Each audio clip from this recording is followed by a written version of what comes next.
Will Barry Allen meet the love of his life in the Snyder Cut? Why wasn't Superman's black suit filmed? And how did Jared Leto have the last laugh? Hi, I'm Clive, and you're tuned in to Awesome Movies.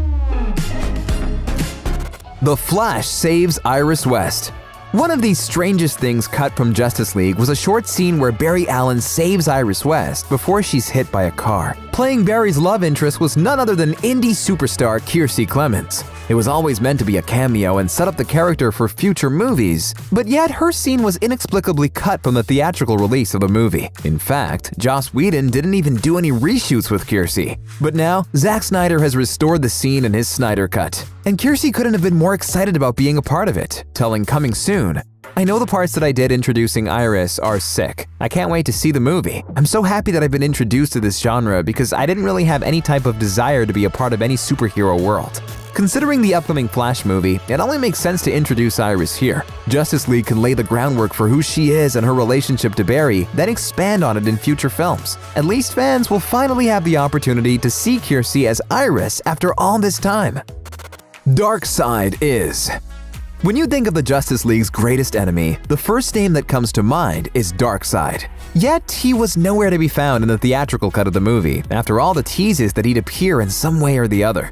Besides a throwaway line from Steppenwolf, Darkseid was catching a tan in Apocalypse and sipping on pina coladas. The thing is, he was actually part of Zack Snyder's original plan, with actor Ray Porter hired to voice the new god. But after Zack departed the project, the powers that be cut Darkseid from the film completely. That being said, Zack has been quick to confirm that the ultimate DC villain will be making an appearance in the Snyder Cut. In fact, he's gone as far as showing us footage of him in all his glory. While it's unlikely that Darkseid will play a significant role here, since he was originally planned to be the main antagonist of Justice League 2, fans will still get to see him causing some havoc in a sensational battle scene. Depending on the success of the Snyder Cut on HBO Max, however, there's a strong possibility that Justice League 2 could still happen in the future. And you know what that means, right?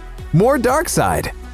A redesigned Steppenwolf. If you've ever watched the ultimate cut of Batman v Superman, you'll see that Steppenwolf was envisioned a lot more differently than the PlayStation 2-looking character in the theatrical cut of Justice League. He was always meant to be more alien than man, so it was surprising to see what he ended up looking like in the movie. For all those who dislike the character's appearance, you can rejoice, because Zack Snyder is redesigning him to be more like he was in Batman v Superman. Truth be told, he already looks a lot more menacing and mean, and this will completely change the dynamic between him and the League. He just appears like someone you wouldn't want to meet in a dark alley. In fact, it's like he's something straight out of a monster movie. And this should definitely delight actor Kieran Hines, who portrayed Steppenwolf. Speaking about the theatrical cut at Ace Comic-Con, Kieran said, "That wasn't the movie I worked so hard on. We hope the director's cut comes out because it was better than the movie in the theaters."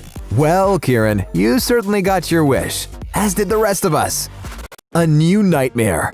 Batman v Superman introduced fans to the concept of Bruce Wayne's nightmare visions, where he witnessed a post-apocalyptic world where Superman breaks bad. However, the theatrical version of Justice League abandoned this idea altogether. Zack Snyder has gone on to explain how the nightmare sequences would have paid off in the expanded arc of his story, tying everything together at the end. And now he gets a chance to revisit this concept in the Snyder Cut. From what we've seen so far, a new sequence shows off a destroyed Hall of Justice, as well as Aquaman's abandoned trident and Wonder Woman's shield in the rubble. This undoubtedly symbolizes that the League might be well and truly finished, or even worse, dead?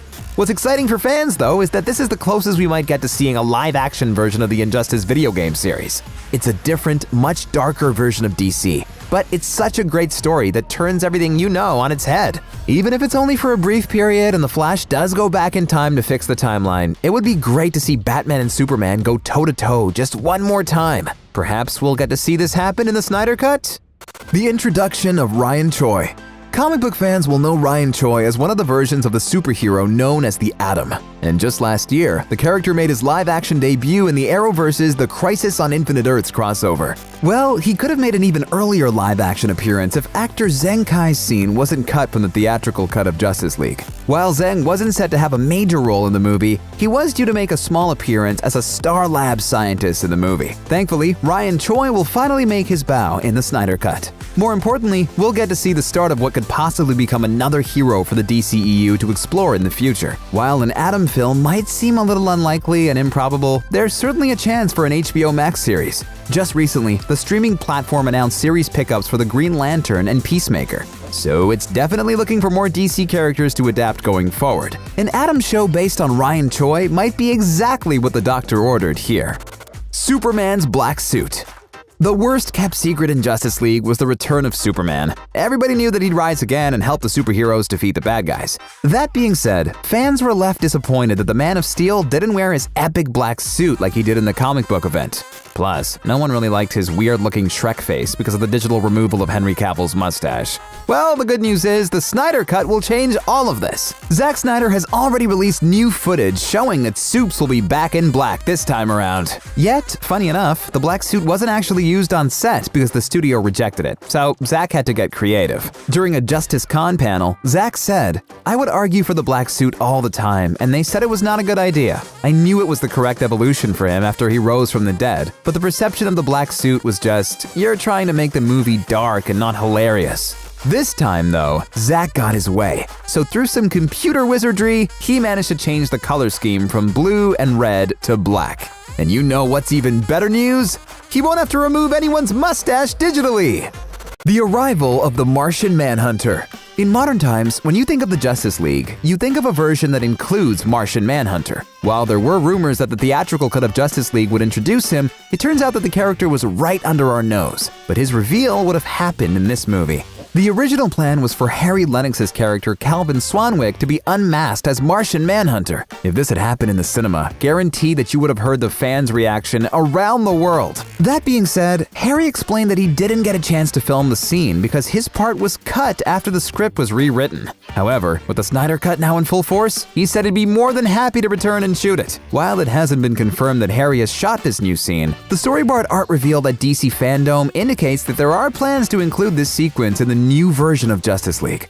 Honestly, it doesn't feel like the real Justice League without Martian Manhunter, so we're hoping that Zack Snyder picked up the phone and called Harry. The Joker's last laugh?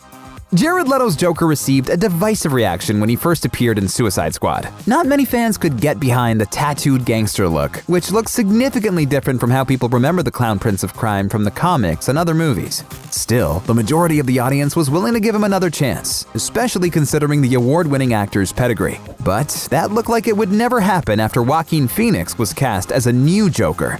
However, The Hollywood Reporter recently revealed that Leto was actually joined the Snyder Cut to reprise his role as Mr. J and film some additional footage. It was a shocking turn of events, considering how Leto wasn't even part of the original Justice League shoot in the first place. But it actually makes sense when you think about it. If the Justice League is meant to face off against evil, there's no bigger evil than the Joker. Even if it's just a tiny appearance, this supervillain deserves to be featured in arguably DC's biggest team-up. And who knows, with Ben Affleck returning as Batman for the Flash movie, maybe there's a possibility that Jared might do so in the future as well. The multiverse is officially open for business, so that means that absolutely anything is possible right now. Undoubtedly, the Snyder Cut is set to give fans everything they've ever wanted. After all, we asked Warner Brothers and DC to release the Snyder Cut, and they duly obliged. Now we only need to wait until 2021 to see what other superhero goodness awaits us.